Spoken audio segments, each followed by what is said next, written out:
Update news. दिल्लीचे मुख्यमंत्री व आम आदमी पार्टीचे नेते अरविंदजी केजरीवाल यांना झालेल्या अटकेच्या निषेधार्थ आज 29 मार्च रोजी चाळीसगाव आम आदमी पार्टी चाळीसगाव टीमच्या वतीने रक्तदान करण्यात आले।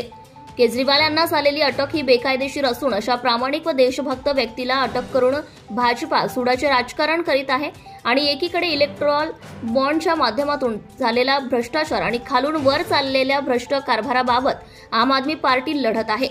आमचे नेते हे तुरुंगात राहून देखील लोककल्याणकारी कामे करीत आहेत हे सर्व जग पाहत आहे। आम आदमी पार्टी ही एक विचारधारा असून आम्ही देखील आमचा निषेध हा आमचे रक्तदान करून करणार आहोत असे मत यावेळी आम आदमी पार्टीचे तालुकाध्यक्ष ॲडव्होकेट राहुल बी जाधव यांनी व्यक्त केले।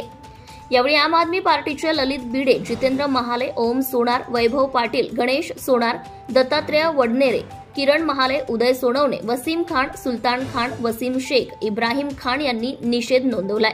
रहा अपडेट न्यूज साठी मुराद Patel. Subscribe now and press the bell icon. Never miss an update.